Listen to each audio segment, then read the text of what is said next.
meant for an adult audience. Loveline may contain sexually oriented content. Listener discretion is advised. Loveline with Adam Carolla and Dr. Drew. Hey, everybody. Quiet down, Drew. It's Loveline. I'm Adam. That's Dr. Drew. Phone number 1-800-LOVE-191. Dr. Drew, board-certified physician, addiction medicine specialist. The darkness is here tonight. Dan and Frankie are first in the studio. And this is nice. You've never seen Dr. Drew? I've never. Never. It's nice to finally see your face. You've never heard us. You've never heard of Dr. Drew either. Oh, never, I thought we were in with Dr. Dre. No, never seen Drew. Never seen myself? No, why not? No. All right. We've heard lots about you guys. Because Drew is a huge C/D level celebrity here in the States, so it's surprising that you've not we are too. Caught wind of him over the So pond. now finally we've crossed. Fantastic. C-list United. We're going to hear something in the first hour and the second hour from the Darkness CD, Permission to Land. Let's see. These guys are on Leno tonight. How was that? So you already did that. Yeah, it was good fun. Was it good? Yeah, I mean, we're catered well for backstage, and that's normally the bane of our lives at TV shows. Get stuck in a cupboard and you're not allowed out. Right. In case you get run over by a taxi, it ruins their show. So. Right. They have wranglers, and everyone wants to know where you are, and they need you there 4 or 5 hours in advance. Mm-hmm. And it's real important that you get there. And then sometimes you say, "Well, look, I got an appointment. Could I get there a little later?" And they go, "No." It gets a bit. Then you wait around. It gets a bit silly when 2 hours in you haven't been to the toilet and you still need to go. I mean, yeah, but they got a bar there. Exactly. I think I did the show once. You see, I am a C-list celebrity, exactly. Whereas Drew is a D-list celebrity, so I have actually done the Tonight Show a couple of times. But, with the bands, the crowd there is not necessarily there to see you, even though they can enjoy you. It's a little different, I guess, in playing a show, one of your shows. I guess it's a different kettle of fish, isn't it? And it's hard to get across, what your band is all about in one song. And especially... I don't want to seem biased here, but the Leno crowd, a little bit older, a little bit more uptight. Well, I don't know about that. We pride ourselves in bringing people together. Our purpose on this earth, if you exclude the music, is to bring people together. Yeah, and we pride ourselves in that. That's the challenge that we rise to. Not the old people, though. Yeah, no, of course we do. Yeah, we have not just parents bringing the kids to shows, we have grandparents bringing the grandchildren to our shows. Really? Mm-hmm. We do. Don't ask me why. I'm not a sociologist.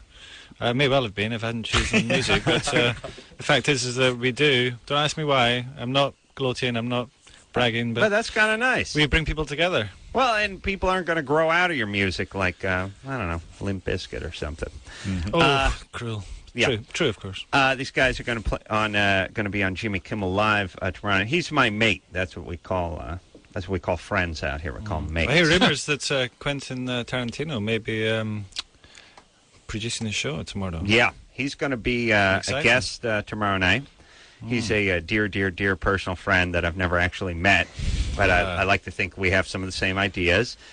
He's going to be on Kimmel's show tomorrow night, and I don't want to give anything away, but I think you guys and Tarantino are all going to go see Kill Bill 2 after the show tomorrow night. Nice. So if you want to hang out, I think you guys are all going to go with Tarantino and watch Kill Bill. I don't know if you saw the first one. I hope he doesn't keep saying, "Oh, wait, the next bit." And she dies at this. Oh, watch this bit. It's amazing. He's quite a hyper guy. Well, last night we actually met the opposite, the inverse of Tarantino, and that was Jim Jarmusch, who's lovely guy, Yeah, you met him on the Tonight Show?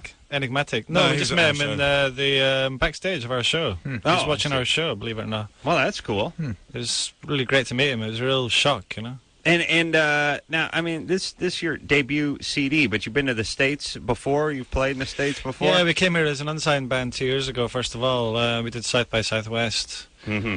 And unfortunately, no one wanted to know us. Really? However, we came knocking again a year later, and it's just been like step-by-step guide, and third time lucky this year, It's gone like a dream. Well, we're going to hear something as soon as we get the clean version of the Darkness CD. Hang on, it's gone 10. We'll be hearing that. And now we'll go to the phones. Perfect. Yeah? All right, so here's how the show works. Young kids call in trouble, and we make fun of them. Kelsey? But we unite. We bring people together. And then we bring them together and we make fun of them. Kelsey? Hello? You're 18? Yes, I am. What's up? Well, me and my friend kind of had this bet, and we were wondering what side you and Drew would be on. And I'm a virgin, and he says it's unhealthy for me to be a virgin, and I don't think so. So. Yeah. The hymen can go cancerous. Yes, Drew? No, Adam. Get a vagisectomy or something. That's what happened to my sister, I'm pretty sure. Well, that's poor dear. No. But no, there's nothing unhealthy about that. That's probably a little bit healthier, right? Absolutely. If you want to know, but Kelsey, if you want to know why it would be healthy, listen to this show for 20 minutes, and you immediately avoid all the hell and chaos that so many of our callers go through, right? There you go. All right. Is he trying to have sex with you? Yes. Yeah. Of course he is. So this Is is Pope a Catholic? This is what you call lose-lose for him. by Yeah, the he's way. begging her to reconsider. You're 18. Yes. You're virgin. Yes. Are you Catholic? I am indeed. But Kelsey, you're learning a good lesson about male friends. Male friends are your friends at your age for a reason.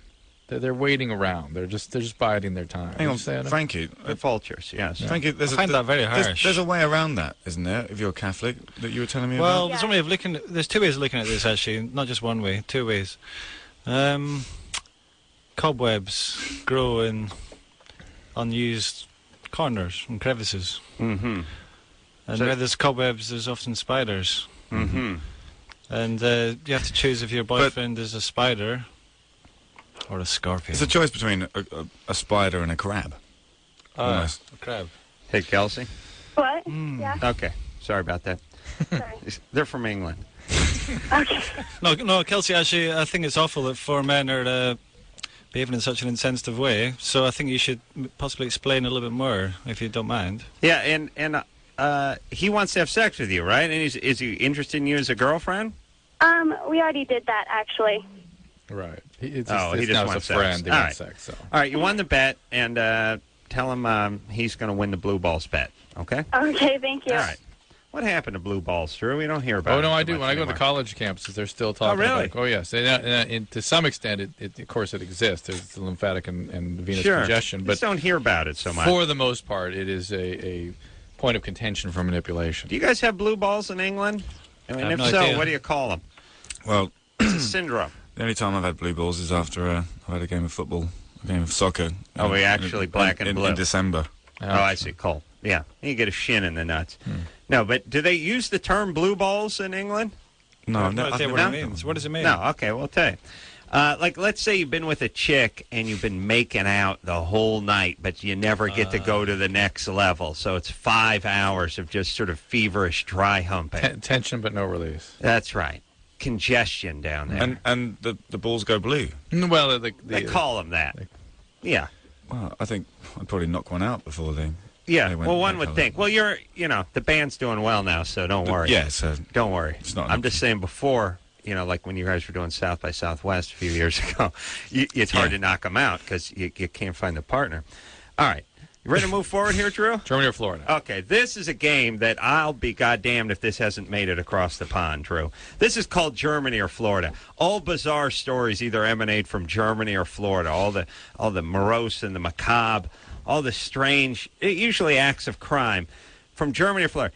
People call in, they tell us the story, and we guess. Is it Germany or Florida? Will? Yeah, hi. What's Things happening? are sick and twisted Here's from our too theme. much fun and Nazis. Sex, myth, and death fetishes. Both of them have got these. Guaranteed not to bore ya. Germany or Florida. All right. Go ahead, Will. All right, first of all, Adam, you're an amazing man. You're like, Thank you. if I did believe in God, you would be him. Dark Okay. great band, Dr. Drew. Really smart man. My mom and dad are both doctors, so... Right. Anyways. So you never see them, sorry. All right. The naked body of a 27-year-old man was found draped across the back of a killer whale in a whale tank on the morning of July 6th. He had apparently hidden in the zoo after closing time and to try and paint one of the whales with his computer programming company when he drowned in this cold, salty water of the tank. The 14-year-old whale may have played with the man's body as if it were a toy. The whale bit the man's groin while the whale was trying to take his green shorts off. The shorts were found at the bottom of the tank. Germany or Florida? Wow. Let's figure this one out. Now we got to think now. Well, you'd think Florida because they have Florida. lots of those marine lands, but he let a little clue go. He said it's a zoo. Mm-hmm. He didn't call it a marine park Right, or or a something theme like park that. or something. Interesting. So already they would never call a place in Florida with a killer whale a zoo. Interesting. Yeah. Interesting. And- Also, I feel like we would have heard about it if it was But then over here. computer. It's tough. I'm going I Germany am on too. this one. Germany. Frankie? I go Florida. Florida. Good. Dan? Yeah, Florida. Yeah. Florida? Florida? All right, we got 2 Germany, 2 Florida. Wow. It's heating up. Very excited. Wow. All right, here we go. Will, Yeah. Germany or Florida? It was Florida. Oh, Yes. Wow. Well done. British invasion, everybody. Beating us at our own game. That's like once in a while when the Japanese beat us at baseball. It's smart. It's our game. It's Germany or Florida. This is our game. You understand? I heard tonight that whale meat actually tastes quite nice, Oh, really? and can be make a delicious meal. But not. I wonder if killer whale tastes worse than sperm whale. Well, killer whale's not a whale; it's a dolphin, basically. Oh, it is? Yeah, it's in that family. It's got the word whale I right know. in the title. I know. You know what I mean? I know. All right, so it's not a whale. And sperm whale is not actually a sperm, even though Ah. it's right in the name. Uh-huh. Yeah. Yeah. Killer whales do kill things. Other, that's other true. whales don't. Yeah. Unless you count plankton as things, which you shouldn't. Yeah, you know, If you crossed a sperm whale with a blue whale, you would have blue balls, wouldn't you? Drew, whales have balls? were we talking about sperm whales Why on they're the called show? sperm. Yeah, that's good times. All right, let's talk to Lola, who's, boy, Drew, we got to get back now with this Germany or Florida. I know we're out. Lola, Yeah. you're 15? Yep. What's up? Well, all right. I've been bulimic ever since probably around last November. I got caught smoking pot, and so basically my parents were really like disappointed in me, and I got kind of upset about all that, and I got out of a really bad relationship, so I was upset about that. I became bulimic. About 2 months ago, I started dating this 17-year-old, and he basically wanted something really serious, and I was not ready for that. I didn't want that, so I broke things off with him. And he, ever since then, he has constantly been nagging me, like calling my cell phone constantly, calling my house constantly, calling my friends, trying to get a hold of me. What's the question, Lola? Well, I want to know, I wasn't throwing up for a long time, while I was with him. But now that we're over and he's gotten me so stressed, I've started again. Do you cut? Are you cutter also? No. Okay. You know, when people cut and purge, it tends to be at times of extreme stress, right? It's a bid for affect regulation. It's a bid to try to control overwhelming feelings. Yeah, I think that's what it is. Of course, that's what it is. But Lola, here's the deal: whenever you become distressed, these symptoms are going to get worse. And the problem is, bulimia is a chronic condition. It's a potentially fatal condition. It has a specific treatment, and you've got to get it cared for. Does your family know you're bulimic? Germany. Germany. My mom does. All right. And why don't they take you to some care, right? To get My mom's taken me before, right, and that's what stopped me. Like I was in, All right. I went to All right, doctor. take you again. Don't worry. Yeah, talk to the team that's taking care of you about this guy that's being such a pain in the ass. Don't worry about him. He will be fine. You've got to focus on taking care of yourself because this is a very, very serious condition. And Can you imagine? it Drew, suggests you got a daughter. Wait till you get some horny 18-year-old coming yeah, but around. here's what you know about her. Her dad is probably abusive, and that's why she picked the abusive guy, and that's why she's stuck in the cycle of abuse again. Is he abusive, or is he he's just sort of the that? The first guy was, she said, was sort of would treat her the way she didn't want to be treated, kind of thing. Lola, Yeah. was your dad abusive? No, not at all. Where is he? Is he around? No, he's sleeping. Why did you pick? Why did you pick a guy that was such? You said you were in a bad relationship. Yeah. Why did you pick that kind of guy? I'm not really sure. I met him through one of my friends, and it was kind of like we liked each other for a while, and it was like he was really nice in the beginning, but I really didn't see like his true colors till we were dating for a while. That's that. All right, whatever. But there's something there, Lola. So the reason you're for 15, you get hooked up. All guys are really cool at the beginning. It's hard to tell the weirdos. I was watching and yet this. you know the spidey sense people have. They'll find it. What about the spidey and the vagina we were talking about? That was the webs and the spidey That's and the something else. scorpion. Yeah. Spidey said something else. I was watching this Ted Bundy You guys know Ted Bundy, the serial killer we got out here? Rings a bell. You got Rings a quite a bell. few out here. Here, get up. Oh, lean you've up on got your quite a mic. few out here. Yeah, so we got. you lose track. Oh yeah. Oh, we're thick. We're gonna start exporting them. As a matter of fact, we got too many serial killers out here. Just actually white guys who dress nice, loners, quiet. You know, they'd fit right in. Invisible people. Invisible people. Yeah. These, but you know, some of these guys are nice looking, and they have a real rap. As a matter of fact, the sociopaths are very pleasant. Sociopaths have a huge rap. They come across actually much better than I do. Way better. Way better. Yeah. Yeah. They make you feel good. Yeah. I mean, not they make one feel good. Right. Yeah. Yeah. So how come in the Hollywood flicks it's always the English sociopath? Yeah, something happened where we used, for a while we just made the villains. Well, first we made them Nazis because that's easy. Then and then later on we made them Russians, and then for a while we got a little confused and weren't sure what direction to go. So we just made them suspect. We went with the Brit for a while. Then we went with the Middle Eastern, but not quite sure where, and it could have been sort of a cross between Vietnamese. And it's like a little Cambodian and a little Vietnamese and then some crazy Middle Eastern stuff going on. And then we decided, let's just get a really good-looking, diabolical British accent guy. Because, the thing I was thinking about, too, most villains are really handsome. Where in real life, I don't think villains are as attractive. Exactly. You know what I mean? They're actually good-looking guys. Bundy. I don't know, though. Bundy, nice looking. Guys have to lure their prey. That's exactly right. That's right. There's going to be, it's not all about looks, is it? Some can be quite charming. I was having a discussion at the hospital. We were talking about how women tend to see the emptiness and pain in the sociopathic males, and men tend to see the pain in the borderline females, and so they try to rescue the women. Yeah, that emptiness and the women can draw people towards you. And the women seem to be drawn to the men. They sort of tune into that pain. Isn't it beautiful? It's God's way. Yeah. Well, let me defend Hollywood just a little bit more.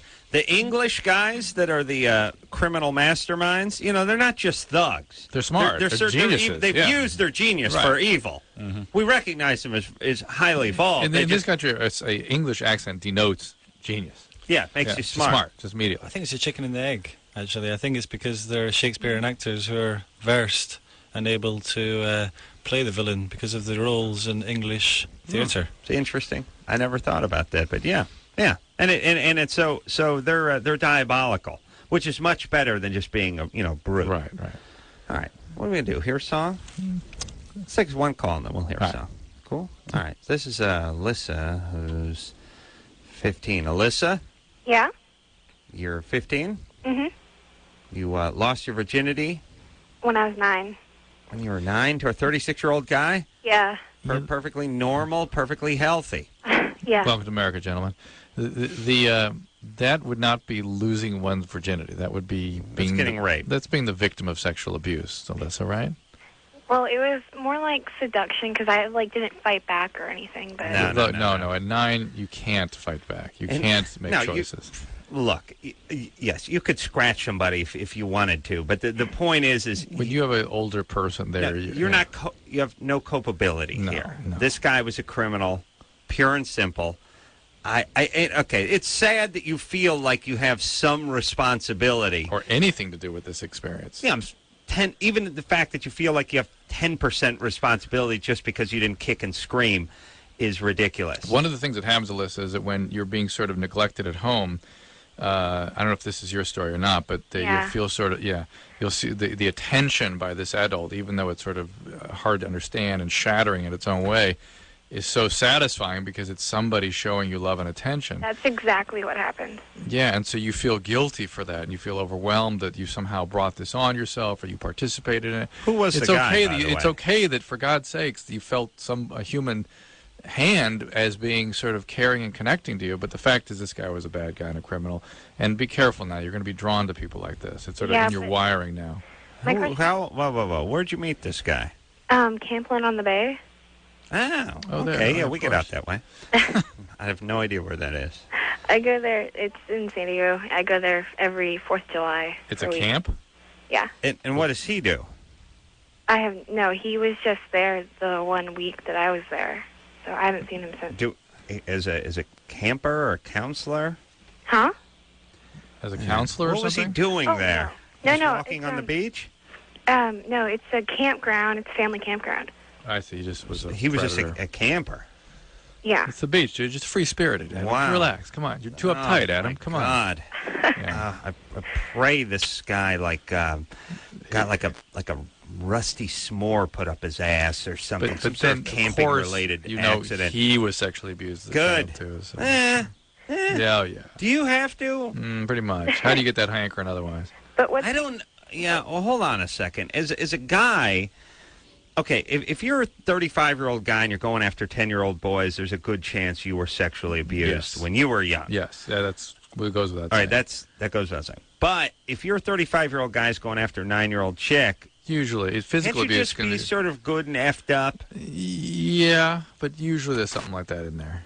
Some heavy-duty physical abuse. So something to make him attracted to that, to need to fuse to that age group. All right. And his source of pain is around that same time of development. Right. Darkness going to be on Leno tonight, by the way, as long as we're talking about that molestation. But Alyssa. Yeah. Yeah. What? All right. Tell whoever just came in here not to slam the goddamn door. Alyssa. Yeah. You're okay. So you're 15. Have you got any therapy for this? I actually just started therapy, but what's been going on since I was 9 was I've always hung out with older guys, and so I had sex a lot after that because I just thought it was like the normal, casual thing to do. Mm-hmm. And my question was that I've never had an emotional attachment to any one person that I've had sex with. Right. Because, like, usually, like, I just first meet him and we agree to just have sex. And while, Alyssa, you will sexualize lots of your feelings, it's going to be very difficult. Yeah, to that's why I wasn't sure. You've got to just listen. You got to have a little. It's like any other compulsion or addiction. You got to stop, start working on things a little bit, start experiencing a broader range of feelings without falling back on this old way of doing things. So you can build the possibility for connecting with people and having real relationships. Yeah, it'd be nice. How come? It'd be nice if bad things happen to guys who did this kind of stuff. Absolutely. And I don't know if they ever do. Where's the God? Where's everybody? Shouldn't bad things? I bet this guy's probably won the lottery a couple of times since he raped this 9-year-old. He just surfs, goes to camps. All right. So listen, get some therapy. Please stop acting out. Sorry for what happened to you. The darkness is here tonight. We should hear a song, but now we're running late. We got some band questions.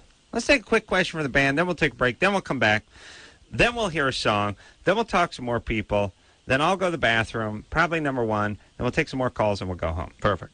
Okay, that'll be about the next 2 hours. So let's Wait a minute. No, we got a question for you. Laurel? Hello? What's up? I was wondering, I have a question for the darkness. Yeah, Here they are. Hi. First of all, I love you guys. You're my favorite band. You're awesome. I saw your show on Tuesday. Thank you. And it's the most awesome thing I have ever seen. Cheers. My question is, what's coming up next? I mean, are you planning on recording another album or touring, wedding festival, SNL, anything? Well, we're coming back in June to tour here, and in September again, so we're writing for the new album and so on and so forth. And I'd just like to say that we're a little bit shocked about this program. We weren't really informed as to kind of what it was and how serious it was and the sort of things. We thought it was based around the darkness, and it's not. And these guys are doing a great job with their advice and stuff. So this will be the last you'll hear of us on this show tonight, I'm afraid. But yeah, thanks for calling in. Thanks for being a great fan. We'll be in America for another 2 tours towards the end of the year, and thanks for your support. And I'm sorry to everyone who listened, who's got questions for us, but this isn't us. All right. Well, listen, I respect that. Yeah, I appreciate you guys what you're doing, but it's not what I expect. Yeah, we're not really qualified to kind of talk about this kind of stuff. I understand. And we got a lot of tough questions tonight. I mean, normally we get a few of these, but they're not quite as. This is not what we're on this earth for. I think you guys, carry on doing what you're doing. But be careful though, because the celebrities play a very important role in here, because that's who this age group listens to. Absolutely. And if you are able to reinforce any of the things that are said, it has a huge impact. I would not feel qualified to talk to any of these people. All right. I appreciate their problems, and I have problems, but this is not. The time and the place. I'm not qualified to talk to you people. I'm really sorry. Okay. Fair enough. You know what? I think it's fair enough. We'll still play a Darkness song when we come back. Hey, but I guess don't have to. It's absolutely fine. No, we like to. I was hearing it beforehand. I'd like to do it anyway. Okay. All right. We'll say bye to the band. God bless you guys. Yeah, come back anytime. And we'll be back after this. Hey, everybody, it's Loveline. I'm Adam. That's Dr. Drew. Phone number 1-800-LOVE-191. Well, the darkness has left the studio, and we're fine with that. I think, it was a twofold thing. One, I don't think they were prepared for the subject matter, and two, I think they thought the questions were going to be directed toward them and about them. And sometimes people are surprised. And it happens with bands from England oftentimes. Mm-hmm. It's maybe not in their culture to sit around and talk about exploding hymens and finger blasting for 2 hours, and they may have a point there. But, they got off. They did Leno. They had a couple of boozes. They're wound up. They didn't want to sit here for 2 hours and listen to us talk about people getting raped at campsites. All right. Now, here's the thing, as I've said many times. Fine. I never care if you don't want to be here. And I think Drew feels the same way. We're not being smug, like, hey, fine, if you don't want to be here, then we don't want... No. It's not that way. It's like, if this isn't your cup of tea, quite literally now, because for me, they say, if this isn't your cup of tea, fine, we respect that. And they actually... I thought they acquitted themselves nicely. They said, respectfully, this isn't our kind of thing, and we'll be moving on. That's fine. That's fine. All right. Got a question for the band. We won't be taking that question. Oh, okay. Well, let's let the party begin. Katie? Yes. You're 19? Yes. What's up? I'm no longer sexually... I don't want sex anymore. I've been with my girlfriend for a year and a half, and I'm... sex doesn't turn me on with anybody anymore, and I don't understand why. Well, there's an interesting thing, Katie, that happens that is not discussed, and I've actually heard this from many, many, many lesbian couples, that after about 6 months, sex just sort of stops. Mm-hmm. In lesbian couples, for whatever, because whenever there's no penis, no testosterone involved, it just becomes a close, intimate relationship, but very often and routinely. Well, you got sex. You got 2 boxcars and no engine. See, Drew, man of exquisite passion. 2 engines. You got a diesel-fired electric locomotive, pulling that boxcar, and it's a constant. It cannot stop chugging. It is the big engine that could. Whereas with lesbians, you got a couple of boxcars sitting there eventually. Yeah, it's coast to a halt. Yeah, and some problem. Usually something got them there in the first place that resurfaces at some point. Katie? Yes. Any sexual abuse in the past? I don't know, but I figure there's something in my past because I've never been able to hold an intimate relationship until this one. I dated like 60 guys before that. 60. 60. I might be even 75. I have a list at home. But listed. Great. Her husband will find that one day. Be like a scroll. Here he. Like when you open it up, just rolling down the stairs. Yes. All right. Okay. So, Katie, you sure you're a lesbian? Yes. All right. I am. And wait. Is it that you're a lesbian or that you've just found an intimate relationship with somebody who happens to be a woman? I just found an intimate relationship that happens to be a woman. See, that's what Adam was talking about. Mm. Yeah, I never thought I would be a lesbian, but this is the one person I've fallen in love with, so I'm okay with staying here. All right. And does she not want sex, or do both of you not want sex? She still wants sex. I don't want sex. You want any medication? No. All right. It's been like 8. All right. She's not lesbian, as we discussed. And she's found someone she feels safe with. Mm-hmm. But, of course, the physical part isn't there. I mean, look. Well, and what happens, I'll tell you what happens when somebody has been sexually abused, when they start to get actually emotionally involved with somebody, it's hard for them. They confuse it. Yeah, the sex part becomes sort of the bad part of themselves, and the good part of themselves is the part that can be intimate, and they can't integrate the two in the same relationship. Mm-hmm. So they can have sex with somebody that's sort of abusive to them and sociopathic and a bad guy or a bad girl, right. But when they're with somebody they really like, they can't right. bring that piece in. Right. So maybe something along those lines. Mm. But look, I understand the part about hanging with your own sex. It's a better time. I mean, you're just talking about doing stuff. It's better to do with guys. It's just you're not physically interested in them. But just going, like going out on the road and stuff, doing going to a ball game, going to a movie? Everything's better with a guy. Well, I'm going to play paintball with my sons on Sunday. Oh, really? Oh, yeah. Ooh. You want to go? Where are you going? I don't know. It's a friend's party. Oh, it's a party. Yeah. Paintball party. 11-year-old party. Oh, someone's gonna get hurt, Drew. Someone's gonna get. There's gonna be a trail of tears leading back to the SUV. Fantastic. Yeah. Here's the thing about paintball. I think I've done it a couple times. The thing about paintball is first off, they hurt. They don't tell you that part. My kids announced they're going to wear 5 pairs of pants and 8 shirts and all this stuff. Does that help? Oh, yeah. Well, here's the thing about paintball. Paintball, it's like getting in an accident on a moped. It's like, look, if you're just wearing dolphin shorts and flip-flops, you're in for a world of hurt. If you're wearing full-blown leathers, you'll be, you still might feel the ground, but you'll be in much better shape. The problem is half the stuff goes on up in the foothills in July. Right. And so you hot. wearing the sweatpants underneath the Levi's is and running around like a commando is can be a little difficult. So what you want to do is you want to get in a colder weather climate, then pad up. Yeah. You get shot in the back, you get shot in the arms. If you get shot in the neck. Do they wear helmets and stuff? Yeah, things have evolved since I used to play. Glasses? What do you do with your glasses? You probably put your goggles over your glasses. It's good times. And it teaches the kids an important message about... killing each other? Well, taking out your enemy.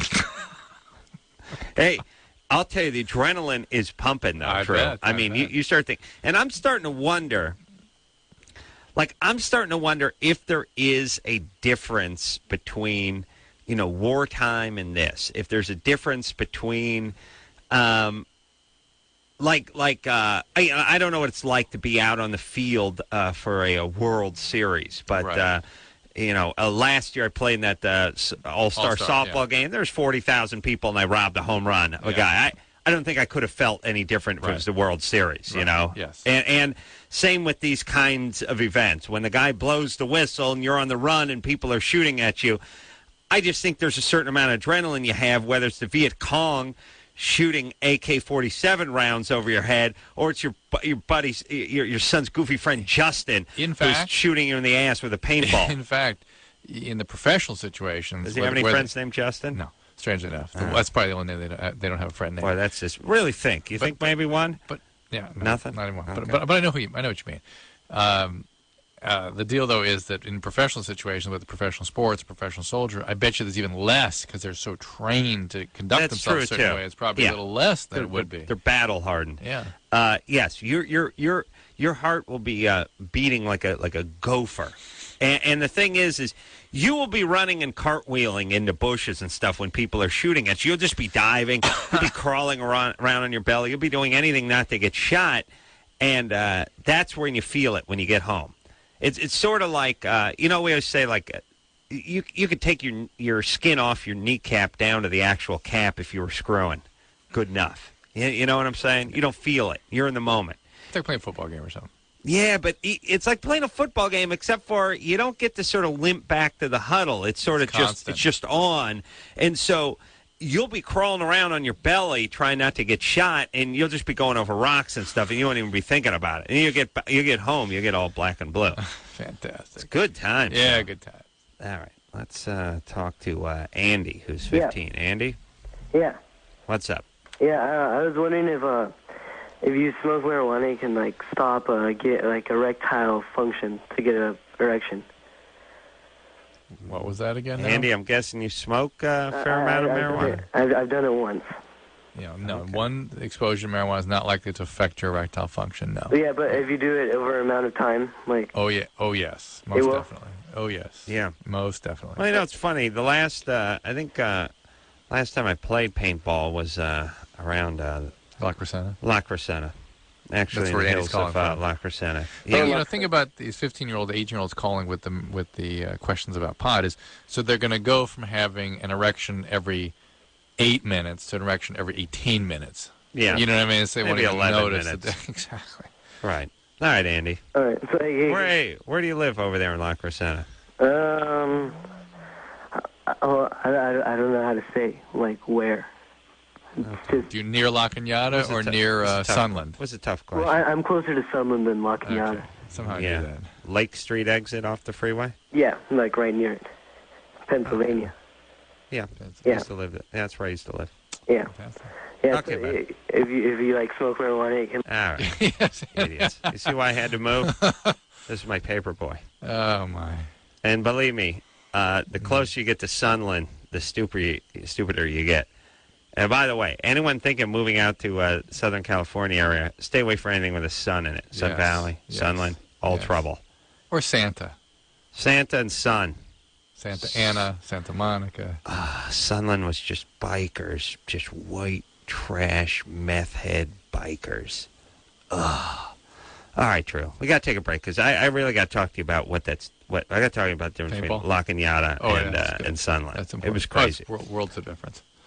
By the way, let's never have guests on the show again. I feel so relieved just to it's be back. nice. I'm always glad. Yeah. I'm always glad I'm on the guest list. Yeah. All right. Well, do us a favor. I love these guys. No. Hold on a second. Now, who'd we have last night who I liked? Oh, that was Tina Fey and Tim Tim Meadows. Tina Fey and Tim Meadows. Yeah. You're right. They were great. All right. And then Colby's going to be on here from Survivor, the Pennywise guys, minus Fletcher. Thank holy Christ. Oh yes. Tomorrow night. They're good guys. James Marsters from, he's from Angel. Well, he's on Angel now. He used to be from Buffy. Yeah, he's a good guy. All right, so we got some good people coming up. All right. We'll take a quick break. We'll be right back.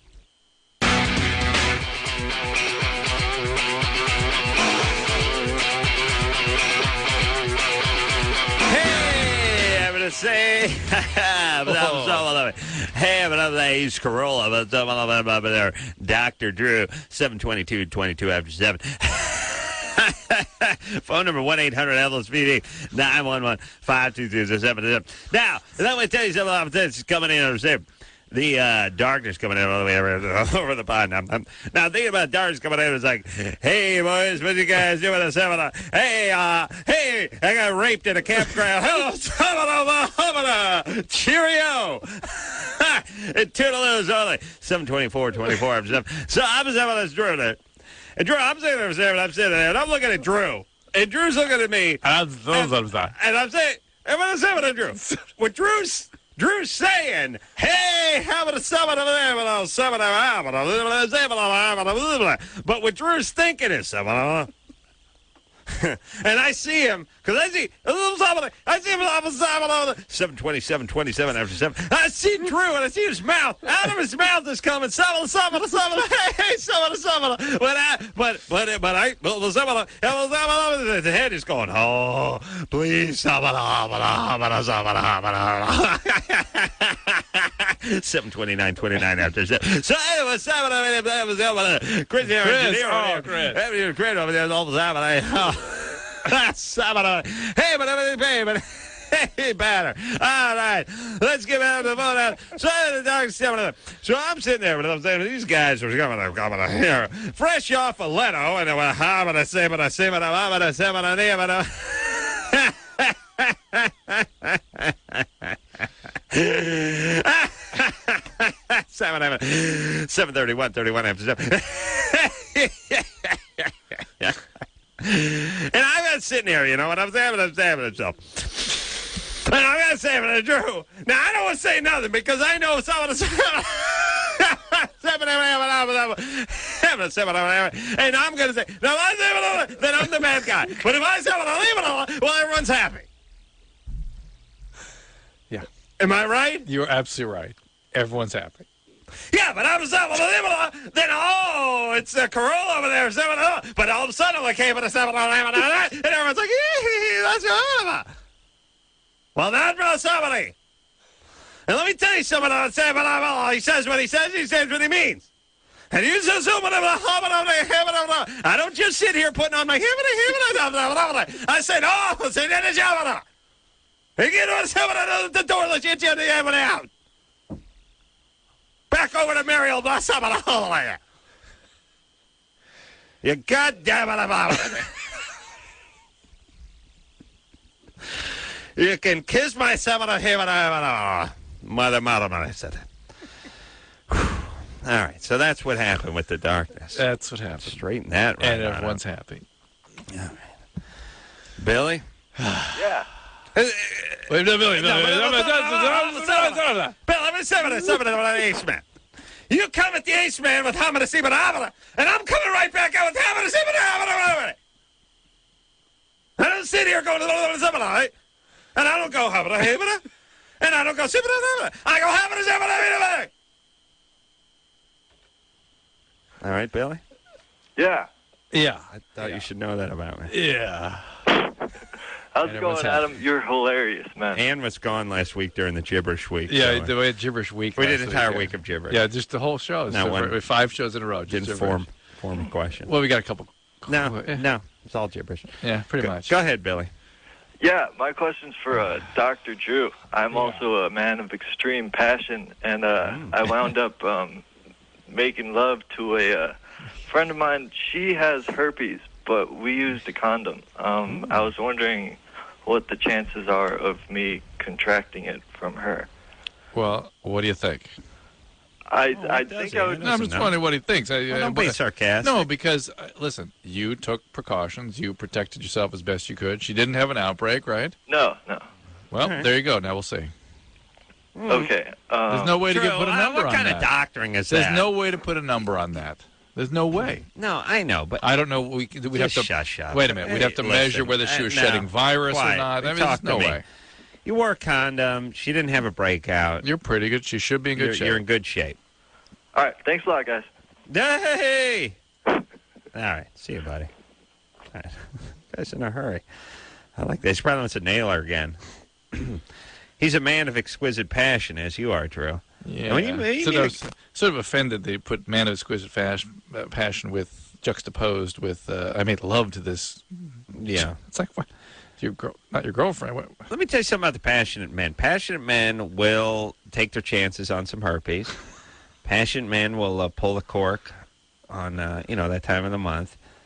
Passionate man will need to be with a woman. Pull the cork? Yeah.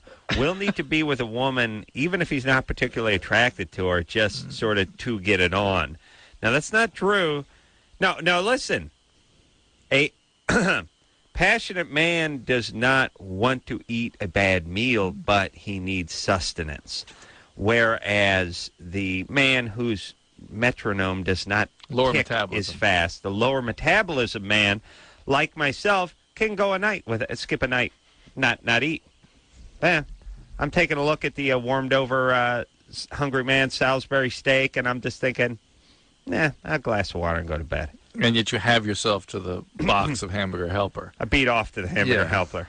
Yeah, because I'd rather see the beautiful picture of what's on the cover than actually taste the rancid meat and inside. Soil yourself with reality. Yes, I understand. Yeah. Whereas Drew, exquisite passion. No, is it? Let's try to define the passionate man. And forget we're talking about you for a second, but we're talking about, and then this isn't you, but we're talking about guys who are. Guys who will be with a prostitute. Like, okay, here's what a passionate man will do. That's a different guy. No, quiet. Here's what a passionate man will do. And you've said this yourself. Passionate man, very candidly, and then beg me not to talk about it on Candid man, a passionate man cannot sit in a strip club for 3 hours and then just go home. No. He will find the skankiest chick in there. He'll pay her $30 and get a hand job in the alley or something. I mean, it becomes like the guy needs a fix. You know what I mean? I don't know that the passionate guy will go to that length, but it's like a guy needs a fix, yes. Yeah, and it is sort of a form of torture. Yeah. I mean, I have been with passionate friends in Tijuana and seen them take guys who look like, chicks that look like guys upstairs. You know what I mean? It's like, hey, at a certain point, it just becomes, they become like they're in a dog fight. They'll bite their master. Like, they don't care. It doesn't even matter what, am I attracted? Is she beautiful? Is she seductive? No, it's game on. The switch has been flipped. There's guys who fight that way. You know what I mean? It's like they're mashing a guy's head against the curb. They don't even know it. Yeah. He's passed out. Yeah. You know, it's like it's a switch that gets flipped. Yeah. Drew has that switch. It's right between his balls and his honker. Just gets flipped. It's a toggle. There's a toggle right there. I've been looking for that switch for a long time. I haven't switched it off. Hey, let me say something ironic. I don't know why. I just thought about this. I never really thought about it. But cars are getting nicer now. But the nicest switch on a car, by far, is always the hazard switch on every car. it's usually the only one that lights up. It's like a big red triangle. It's sitting right in the middle of the dash. American cars, it's kind of crappy. It's on the column. But Japanese or European cars, even like my dad's old piece of ass Volkswagen Rabbit from like 1978, had a bunch of broken, crappy plastic knobs. But the hazard lights thing, always the nicest one. It's the one you never get to touch. You touch it twice every 6 years. Damn it. The nicest button on the dash is the one you don't flip. Think about it. No, don't answer. I got to go in my car. Just think about it. Push that right now. Just think about it. We'll be back. Hey, everybody. It's Loveline. I'm Adam. That's Dr. Drew. Phone number 1-800-LOVE-191. All right. Well, if you missed the beginning of the show, The Darkness, the rock band from the UK, who evidently is doing very nicely, selling a lot of records, was here. Stayed for the first break. Show wasn't their cup of tea. Although, as Drew and I broke it down, we were thinking about, maybe the content was a little rough for them, but they sort of needed to leave long before the show went south with the rape calls. And as a matter of fact, they were here for a Germany or Florida, and then they were here for some other call about some 18-year-old virgin who didn't really amount to much. And they were already would have been a G or PG rated call by Loveline standards. They're ready to get out of here because I think they thought the calls were going to be geared toward them, The Darkness, which is fine, sort of. But I was just reading their bio sheet here, and it starts off. In a musical era dominated by self-important artists. Ooh. Uh-oh.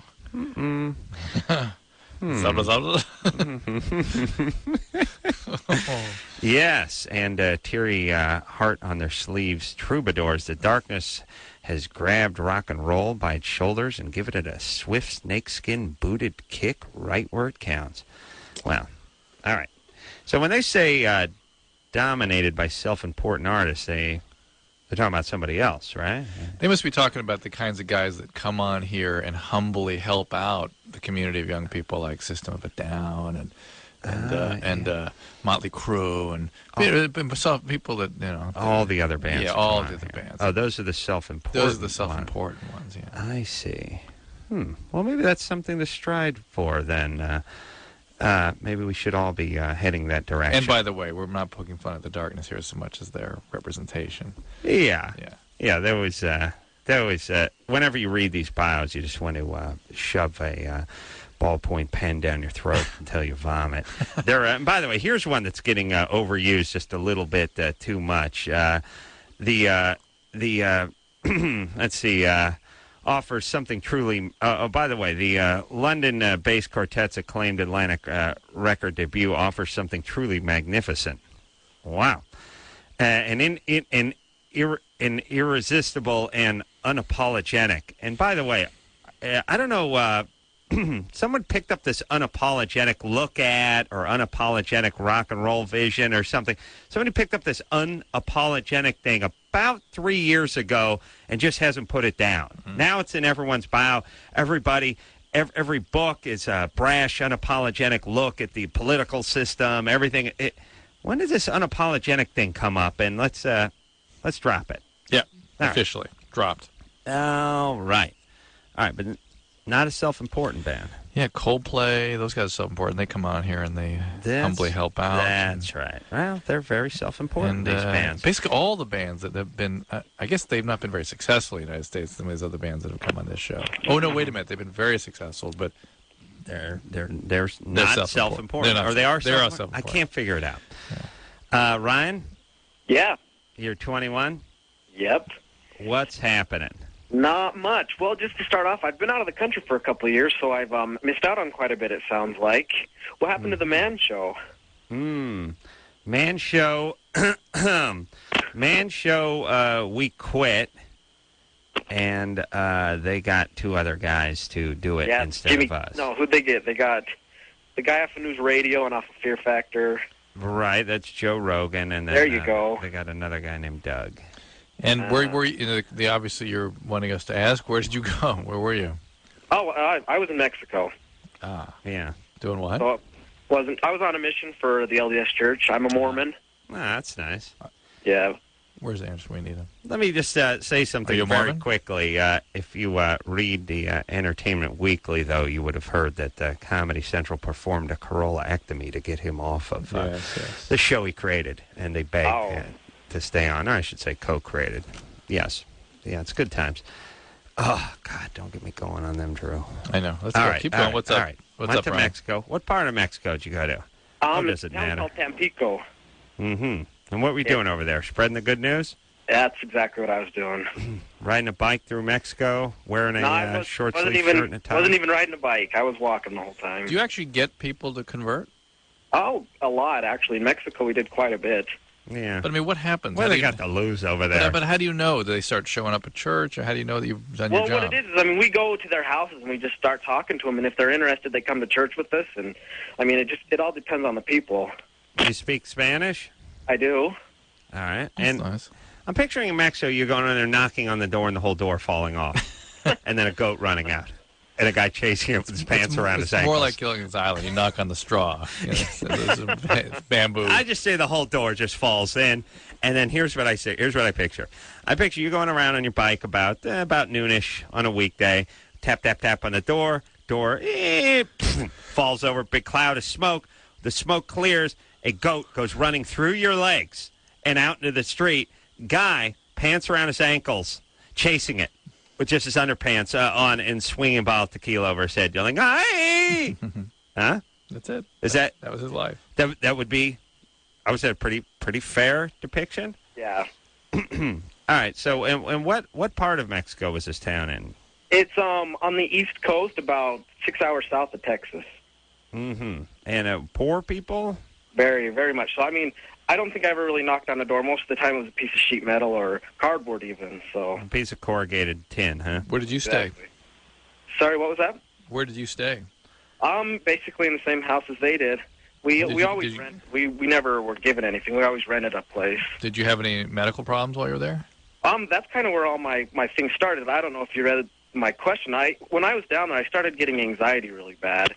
And since I've been home from Mexico, I've been home for, I've been home for quite a while, but I've been on almost any kind of antipsychotic, antidepressant, anti-anxiety that you could possibly imagine. I mean, they've put me on them. And, I mean, right now I'm currently taking Paxil. And the thing is... Hang on a second. Have you been evaluated medically to make sure these symptoms aren't somehow brought on by... God knows what kind of infectious disease you might have. True. What he's saying, you can go to Mexico without getting a disease. Yes, you can, but if you start having symptoms, you'd certainly want to look around to make sure that's not what's causing it. Really? Yeah, I've actually seen about 10 different doctors in 4 different states. All right. Okay. So, I mean, I've seen quite a few doctors, and what it is I have a background of it. My dad is bipolar, and my mom has anxiety. And so I've kind of inherited both of their traits. I've got the anxiety and the depression. Yeah. So, God, you riding a bike to Mexico to spread the good news. This seems like the worst thing you could do for a guy with your condition. Well, it was a lot of fun. I mean, I learned a lot, but I'm pretty sure that's kind of what brought on the anxiety, which is so much stress. Like Adam was saying, not a good thing for you with your body. All right. Well, now you're back. Yeah. And the question is, I'm getting married July 30th. Mm-hmm. And my problem is just since I've been on the Paxil, I take like 60 milligrams right now. Wow. Not even extended release. That's a lot? That's a lot. That's quite a bit. And, I mean, they don't even make tablets that big, Adam. I have to cut one in half and take 1.5. Mm-hmm. But, I mean, it seems since I've just like with my girlfriend, my fiance, it's just kind of like the sex. I just don't. The sex is... No sex. Yeah. Yeah, there's nothing you can do except get off the Paxil. Paxil will knock it down. The only ones that will not do that are Sarazone, Wellbutrin, or Remeron. Mm-hmm. And, of the antidepressants anyway. So talk to them about that. Yeah, but I was thinking about Mexico. Corrugated tin, huge in third world. Mm-hmm. I mean, doors, roofs, siding. And it's decent stuff. Huh. Doesn't sound great when it rains, Well, that makes a little racket, huh? Makes a little racket, but solid stuff. Here's the deal, Ryan. You may need worse. a mood stabilizer rather than antidepressant. The mood stabilizers, like Depakote, these sorts of medicines, aren't as likely to cause the sexual side effects. Mm-hmm. All right, you want to speak to Martin? Sure. Got Prince Albert piercing. You want to do that? He's 16. He got a Prince Albert? Yeah, don't want to talk to that guy. Never made out with a guy. All right, let's talk to Kyle, but I'm bracing myself for the worst. Kyle? Yeah. You're 16? Yes. You got a Prince Albert? Yes. Who gave it to you? A guy named George. Oh, George. Write that Wait, down. now that George. that Oh, you're flushes out the story very vividly. You're out for in me. Antioch? Yeah. Where Yeah, George, okay. George lives. I George know. in Antioch. I know him yeah. out there. Yeah. He's a good guy, does good work. Great penis work. He's, there's good second story men, and then there's good crank men. He's George, one of the best crank guys around. Yeah. What do you call really the know to hood? work on a the crank. hood guys. You guys work on a hood? Jorge. Jorge the hood guy? Yeah, that's the Mexican version of George. Jorge the hood man. Mm-hmm. All right. Chris, shut your own mic. All right. Kyle? Yeah. Yeah, Jorge is the Be Mexican careful, George. Chris. Adam just picks up whatever the environment comes right out of his mouth. So if you say something, it's coming out of his mouth.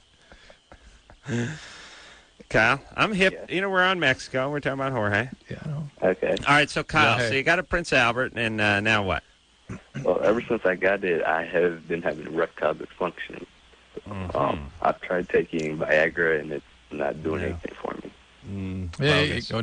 It's possible, but that can happen. How did you get a 16-year-old? How did you get somebody to put a pierce on a 16-year-old? I got a friend's mom to take me up there. Oh. Nope, that's not. Now we know it's bogus. Friend's mom drove you. There. Hi, I want to introduce you to Miss Silveri. Yeah. Hi. Do you know Kyle? Yes, I drove him up, and I have a 77 Valiant station wagon with the fake siding. Okay. All right. Well, I'll be sitting here reading oversized magazine while you put a spear through this guy's joint. Okay, then. Oh, we got a friend that mom drove you. Oh, that makes that makes all the sense in the world now. Kyle? Yeah. Yeah, we don't believe you. I didn't actually open-minded. I didn't believe you at the beginning. They're very open-minded. They like to break the law? They're willing to bend it a little. Why did you need to go with an adult at all, then? Well, because I couldn't get anybody to get me a fake ID, and I didn't want to ask my parents because that's kind of embarrassing. I thought they were open-minded. They don't mind doing minors. I don't understand. How do they provide a fake ID? And How what does is somebody's your mom? Friend's mom give you a fake ID? So I got them to pose as my mom and say that it's all right to do it. Because they said their ID didn't need parental permission or to be 18 or to have it. So I asked my friend's mom to pose as my mom and say it was okay. What's she like? Very nice. Again, it's all fleshed out for me now. She's nice. Yeah, she's very, very nice. She has to be a horribly disturbed mom. Yeah. Person. Yeah. Female. Mom person. I just couldn't imagine taking someone else's 6-year-old kid to get a shank Posing as his parent to do something illegal, to put a spear through his schwanz. And by the way, it's not like seeing a R17 movie. I mean, it's not like, oh, well, you want a pack of butts and a fifth of scotch? Yeah. Oh no, my dad will buy it. Here you go, son. No, this is my dad. No, you got to be 21 or you got to be 18 to buy a pack of smokes, right? I mean, there are parents that do that weird stuff. They go, well, as long as you do it in our house. It's fine. I understand, but I mean, as far as the guy who's doing the piercing, like, look, either you got to be 18 or your mom's got to come in. Right. What? Oh, yeah. So what if the mom brought in her 9-year-old? Right. You know what I'm saying? Yeah, it seems like would be some liability there. Well, they do allow parental consent. There is such a thing. They'll take that, some of them. I know, but for like an aggressive genital piercing? You wouldn't think so, right. All right. All right. Anyway, so is it surprising? Let's say you put a barbell through your finger. Would it be surprising if they got some numbness at the tip of the finger, right? Or you had stiffness in the joints? Yeah. Right. You violate a body space, and things don't work normally.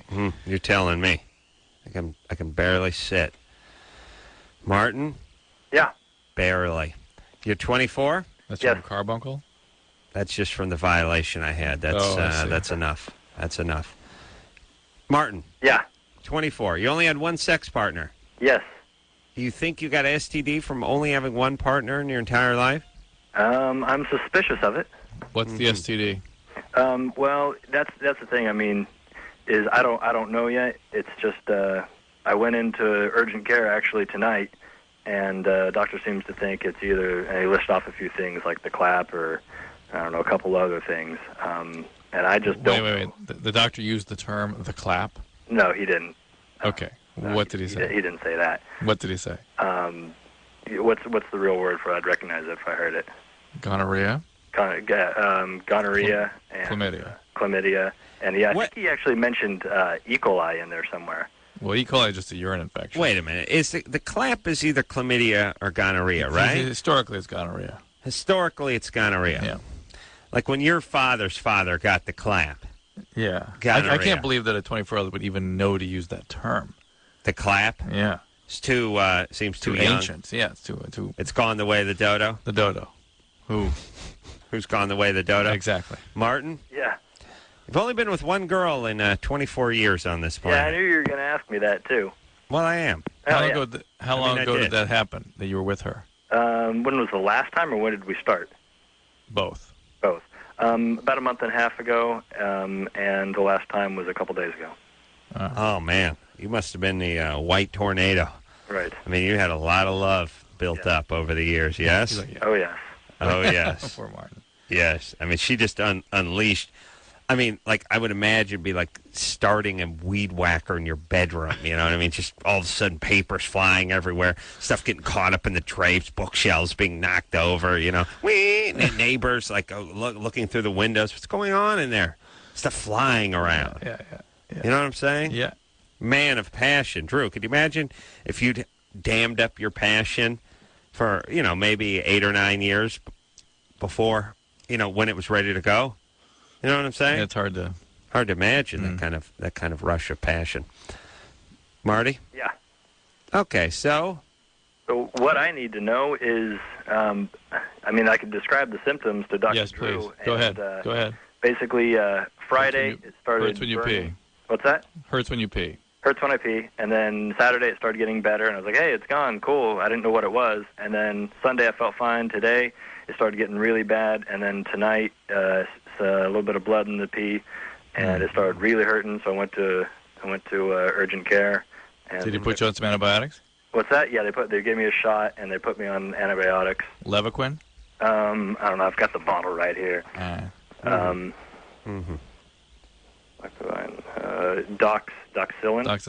Doxycycline, yeah. All right. Well, here's the deal. This may just be a plain old urinary tract infection. This may not actually be an STD.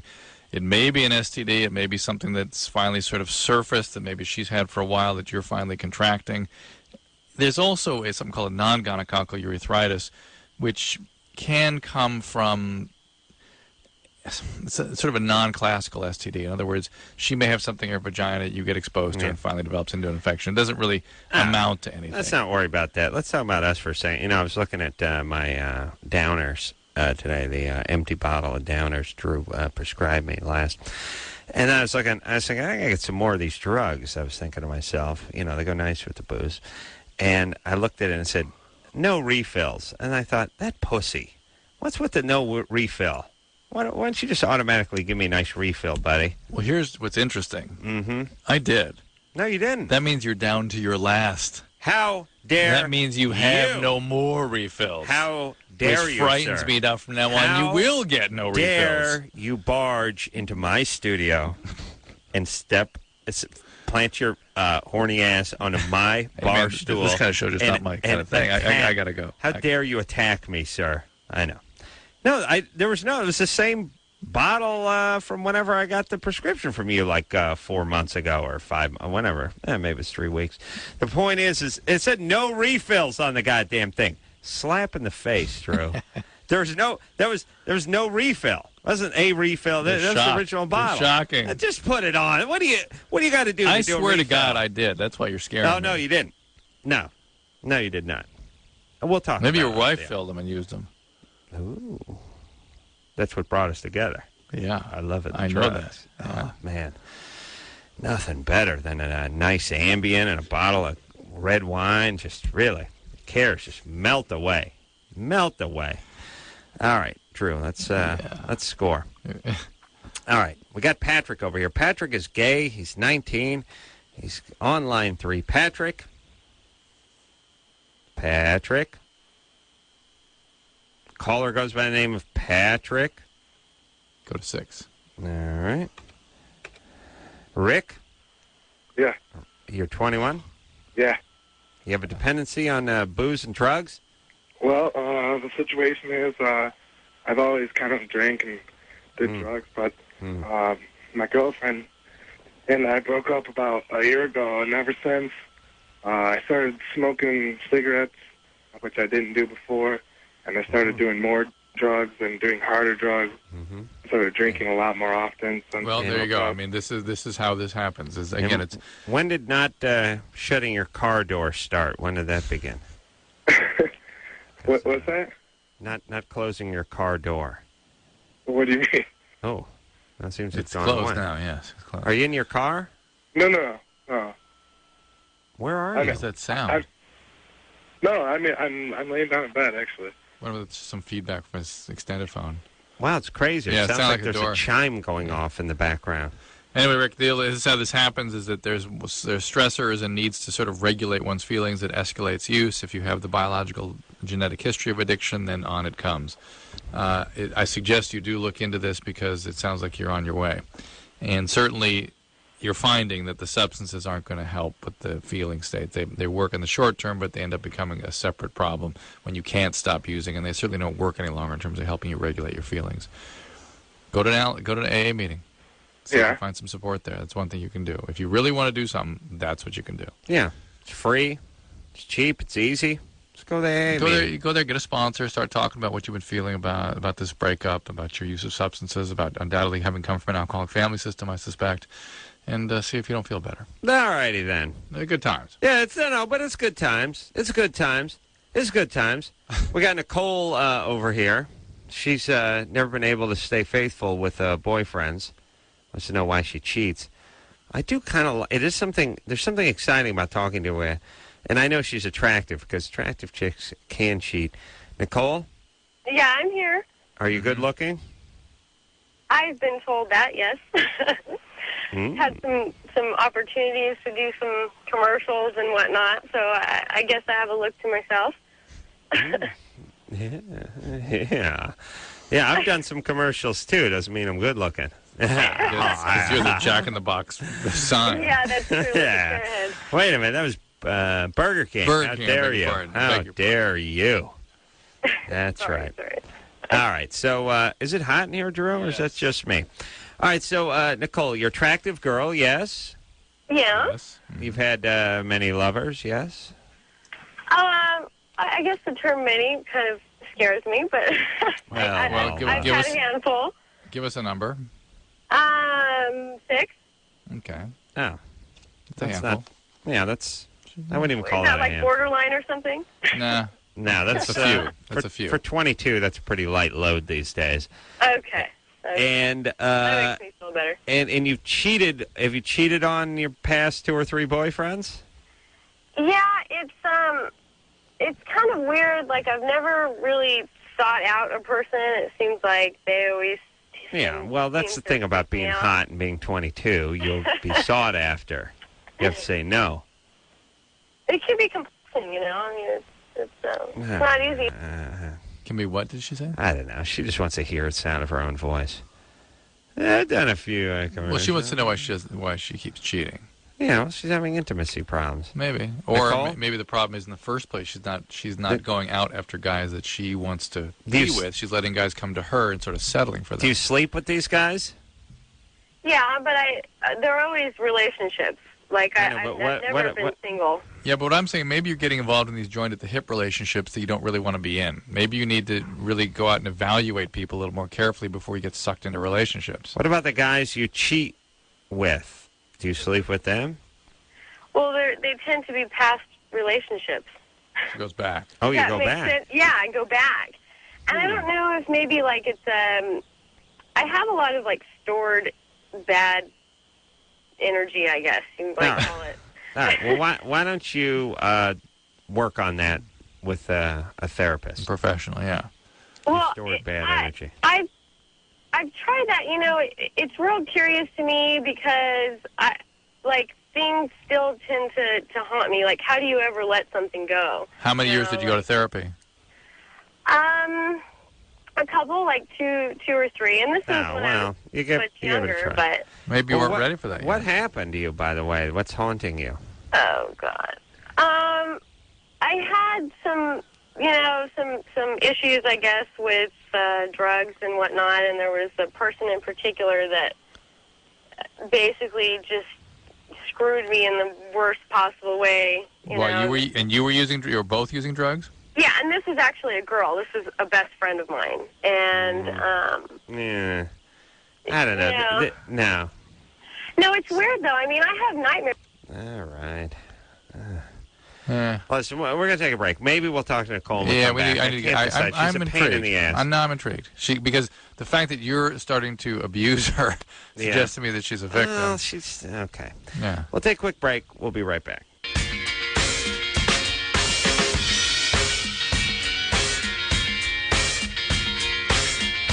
Hey, everybody, it's Loveline. I'm Adam. That's Dr. Drew. Phone number, 1-800-LVE-191. Pennywise in here tomorrow night. And then we got Colby from Survivor. And what's up, Drew? Let's finish up with Nicole. Oh, yes, Nicole. Nicole's 22. Never been able to stay faithful to a man. She's cute. Some weird thing with a girlfriend, which doesn't satisfy our needs for trauma. Nicole? Yeah, I'm here. So what happened with this girlfriend? It's probably a longer story than you guys want to hear, but Okay, give us in one sentence what happened. Basically, she stole my credit cards and you were okay. She stole stuff from you, and you were both doing drugs at the time. Yeah, and it was a whole drawn-out thing where, I didn't know it was her, and she was my best friend at the time. Nicole, stop. That's not where your abuse came Right. from. Now, are you doing drugs currently? Anything? No. You're not taking prescription medication or anything like that? No. Nothing? I would be, but Drew won't give me a refill. I know. Breaks my heart. My own partner doesn't even trust me. And then what happened? I know. What happened maybe growing up that makes it difficult for you to stay intimate with somebody? Your family kind of break up or move around a lot? No, my parents are probably the... All right. Well, nothing. So get over it and straighten up and fly right. Listen, everybody, if nothing ever happened to you, it's like this is what happens on this show. People call up. They're like, well, look, and I'm not being facetious when I say that you call up and you go, look, I've cheated on my last 4 boyfriends. And we say, well, what happened? Well, I had a girlfriend screw me over a few years ago. No, that's not it. Yeah. What about your family? Well, they were good. My parents were together and stuff. They took care of me. And no one abused me or raped me or anything. All right, well, then stop. Yeah. Because here's the thing. People that were brought up in decent environments and even good environments are capable of sort of being weak and... A phase. Having a phase. And also, I think sometimes people just label themselves as, hey, I'm this kind of person. Right. I cheat. I keep cheating on my boyfriends. What do you want me to do? Right. So I've cheated on the last 4, and when the 5th one comes around, well, guess what? Because that's who I am. Well, feel free to stop. Yeah. To be a better person. Go ahead. Right. Now, if your parents, ritualistically abused you in some sort of, converted basement/dungeon, and you have the predisposition for the alcoholic gene and so on and so forth, we'll cut you a little slack. But if everything was kosher back in the day and you're doing something you don't like, then stop it. Still betting that Nicole grew up in an alcoholic family, and many people that do aren't really aware that's what they're dealing with because they don't notice the effects of it because it's just normal for their family. Patrick? Hey, what's going on? What's happening, gay Patrick? You're 19. Hey, listen, long-time listener, first-time caller. Great. What's up? I got something else for you, Adam. Hey, you listening? Yeah, I'm always listening. Okay. Hey, with your whole boobville thing, remember that? Yes, I do. Yeah, I was thinking something the other day, too, that we left behind. Patrick, you're gay, aren't you? No, I'm not gay. I lied to the screener. Okay. Goodbye. He doesn't sound gay, by the way. No, I was going to say if he was gay, he would have been born gay. Born gay, the life is to live gay. Yeah. You know that song, Drew? I know you were sort of winding up to it as soon as you heard Patrick's voice. Born gay. I was not. It just struck me. I know this sounds, I don't know, homophobic or something, but we just sit here and read people all night long, and you start sounding like what you are. If you're racist, you sound racist. But there are gay guys will call and you and that's boring. Yeah. That's boring. I haven't had one in the 9 years I've been here, but I'm sure they exist. We have. Remember, we've just gone, oh, whoa, you're the real thing. Remember us saying stuff like that to somebody? Yeah. Here's what, I haven't explained my theory to Engineer Chris about this. You have this, is that the soft palate up above? The hard and then the soft in the back. Soft's in the back. Hard, how far back does the hard go? Well, the soft when you start gagging.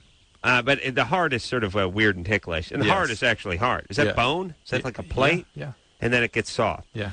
Yeah. If you apply enough penis pressure up in here, Chris, is that? Chris, you're taking those? You all right, on Chris? On the hard palate, it will actually change the timbre of the voice. Yes, Drew? Yes, Adam, of course. Okay. Of course. Let's talk. And then don't even get me started on the whole cornholing thing. You want to change? Ready to move on?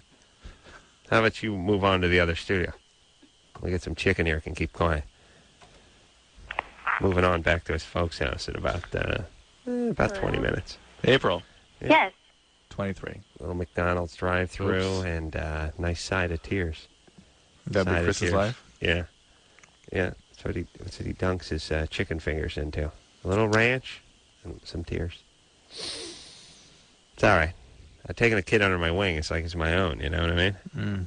I do a sort of I call it a silent mentoring program. Where ignoring mentoring.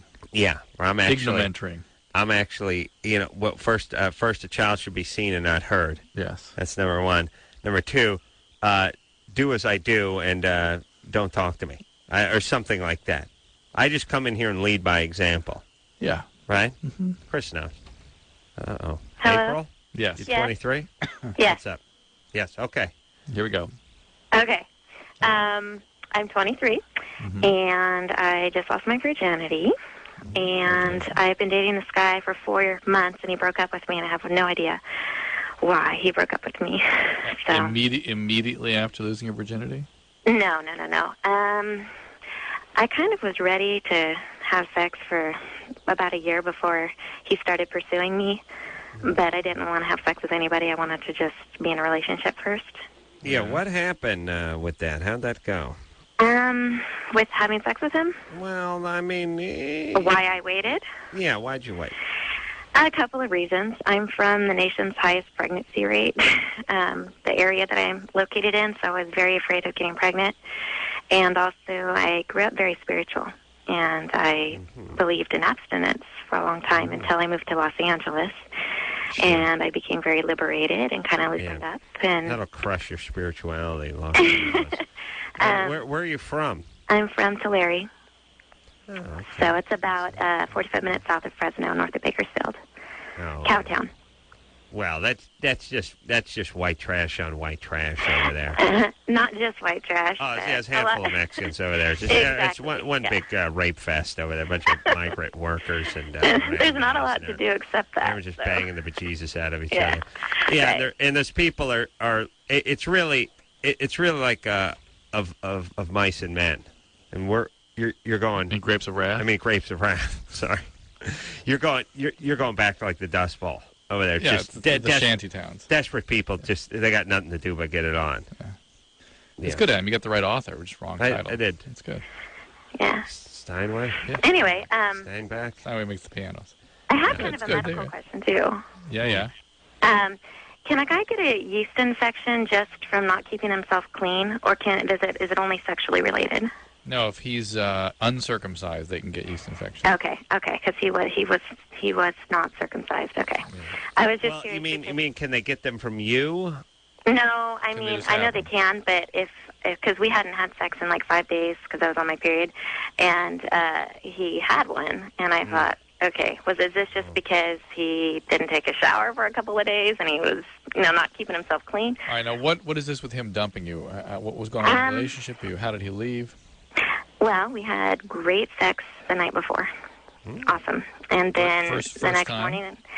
morning, I dropped him off at work. Wait. Was Yeah. this your first time together? No. Our first time was in December, and he broke up with me about 2 weeks ago. All right. So ever since then, it's been really good. How did you break up?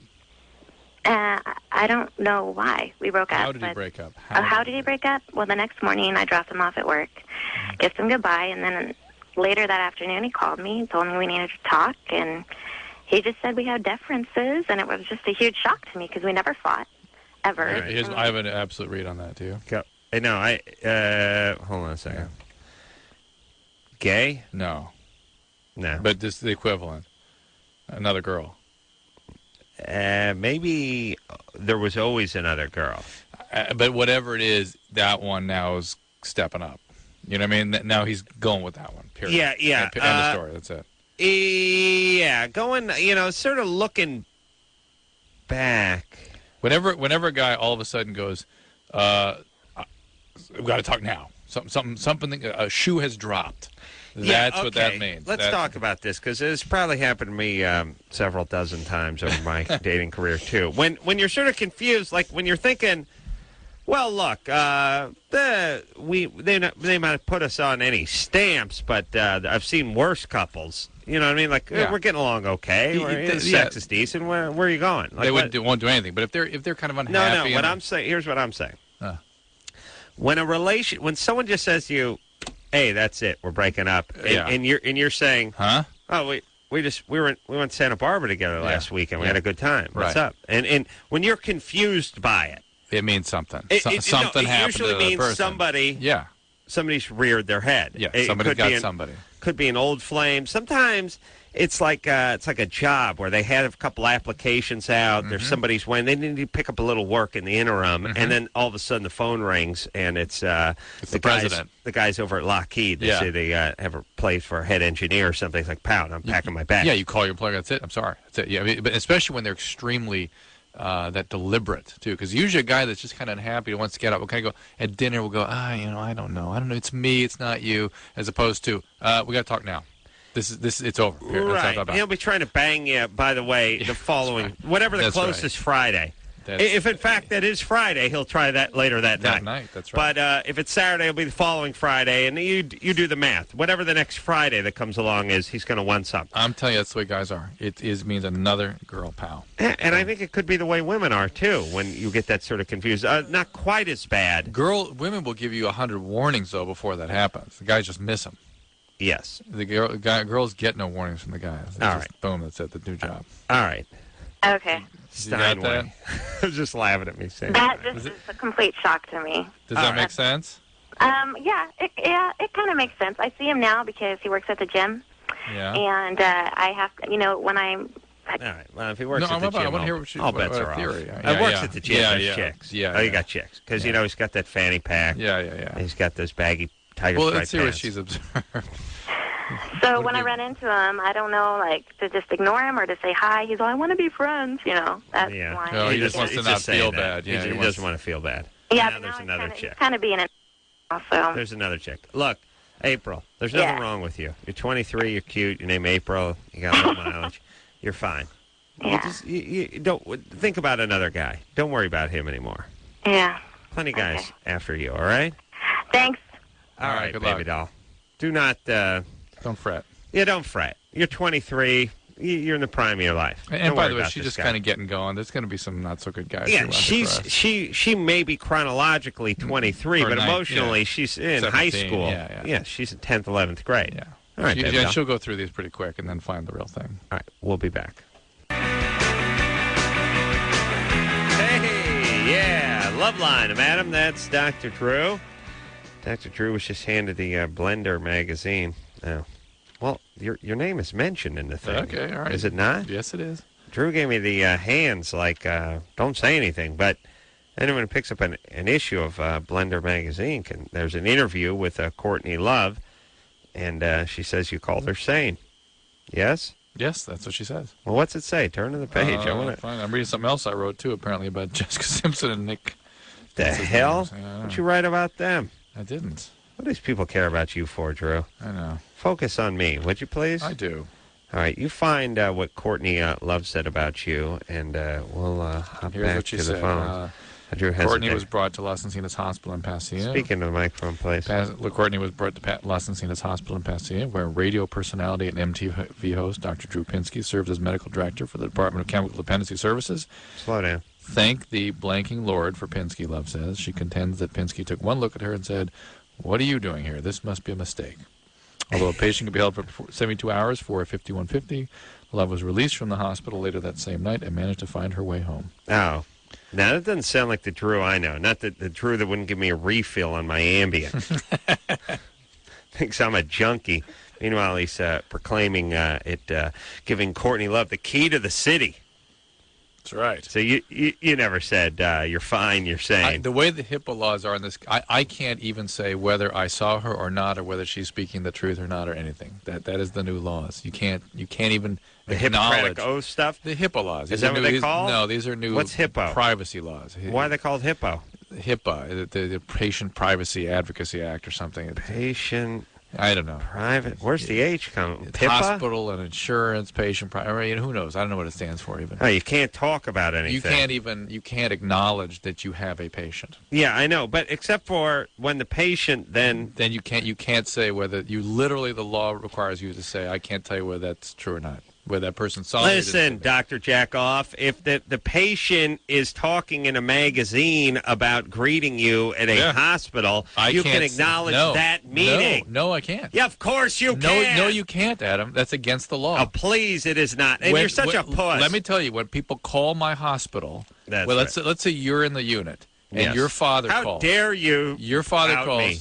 and I have to say, I can't acknowledge whether that patient's in this facility or not. All right, well, that means he's in there. No, look, I don't care about that. I'm talking about if somebody says that they went somewhere to your hospital and greeted you, and it's in print, you can acknowledge whether that exchange took place. I'm not talking about seeing her subsequently or calling even her your patient, which now you've let the cat out of the bag. You can say whether this exchange has happened or not. I can't because she's your patient. Because it says it's. Do you hear that, Chris? Because if I say that it happened, it would say she was a patient at a hospital where I can't acknowledge that she was or was not a patient. Because she walked in, said hi to you, and turned around and left. That's not what this says. Oh, that's what I thought it said. No. She was out that night. Yeah, she was. That's what it says. Well, what did it say? Read it again. And stop switching pages, Drew. I want to read this other thing. Well, stop reading the other thing. What's the other thing say? Read the other thing, goddammit. It's that I claim to say that Jessica and Nick's marriage will last 8 to 10 years. Oh, really? Is that true? I think they'll last a while. They do. 8 to 10 is a long time? What I told them was that 8 to 10 years we'll see. That'll be the point at which we'll see whether the passion that they have now will sustain to the next level. All right. And I was saying that their schedule is their biggest problem. They don't sort of prioritize their relationship. Yeah. Get back to the HIPAA log over there. All right. Find that thing again. All right. Yeah. Go ahead. You got it? No, go ahead. It says brought to Las Encinas, where I serve as medical director, and saw her. You saw her. According to her. And said, "What are you doing here? This must be a mistake." Basically, that's what she says. All right. And so that took place. Wait, you're such a big puss. Oh, stop being such a puss. It's in the magazine. Yeah, it's in the magazine. She said it, not you. Correct, she said it. She said it. That's right. All right. I can't stand a puss. It's not a puss. That is the law. That is the law. They're super clear on this stuff now. Yeah, okay. Let me ask you this, Mr. Law. Yeah. What's the speed limit? Speed limit is wherever you are. What's the speed limit? 55, 65? Yeah. How fast are you driving the way home? That's the law. That's the law. That's the law. That's the law. So therefore, I should just go and rob a bank because if I speed, therefore I'm completely out of control. I think we've established there's some flexibility in what you call the law. These are really serious. Let me tell you something. People are looking on these laws. Yeah, you have no idea what's going on around this. Well, they're looking for lawsuits. You can't even imagine. I know, but and the hospital is the ones that take the heat on this stuff. All right. Well, she did the interview saying you were in the hospital. Yes, she did. And you not saying you were there when she did the interview, saying she came in and greeted you, and you called her sane seems ironically more guilty than actually saying something. Kim? Hi, yes. All right, I'm disgusted with all We're out of time. Let's take a break. I've had enough. All right, we'll be back.